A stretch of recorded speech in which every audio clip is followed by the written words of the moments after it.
পৃথিবীর সবচেয়ে সুন্দর সম্পর্কগুলোর একটি মা ছেলের সম্পর্ক। আর এই সম্পর্ককে উপজীব্য করে পরিচালক আদনান আল রাজীব নির্মাণ করেছেন স্বল্পদৈর্ঘ্য ছবি আলী। 15 মিনিট দৈর্ঘ্যের আলী দিয়ে ইতিহাস গড়েছেন আদনান আল রাজীব। ৭৮তম কান চলচ্চিত্র উৎসবের মূল প্রতিযোগিতায় প্রথমবারের মতো জায়গা পেয়েছে এই ছবিটি। আছে আন্তর্জাতিক মঞ্চে আরেকটি উল্লেখযোগ্য অর্জন যুক্ত হলো বাংলাদেশের নামে।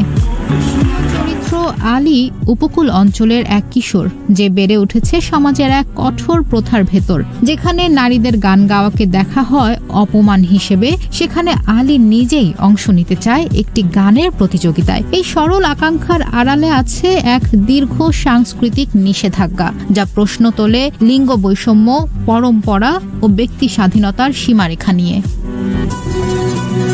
আলী শুধুই একটি কিশোরের গল্প নয়, এটি একটি সমাজের প্রতিচ্ছবি, যেখানে সংস্কৃতির নামে চাপিয়ে দেওয়া নিষেধের বিরুদ্ধে উচ্চারিত হয় শিল্পের ভাষা। কান উৎসবের মতো বড় আসরে স্বল্প দৈর্ঘ্য বিভাগে মনোনয়ন পাওয়াই একটি বড় কৃতিত্ব।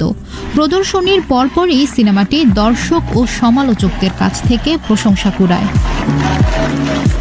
অনেকেই মন্তব্য করেন, আলী যেন নিঃশব্দ এক প্রতিবাদ, যেখানে গান হয়ে ওঠে আত্মপ্রকাশের মাধ্যম।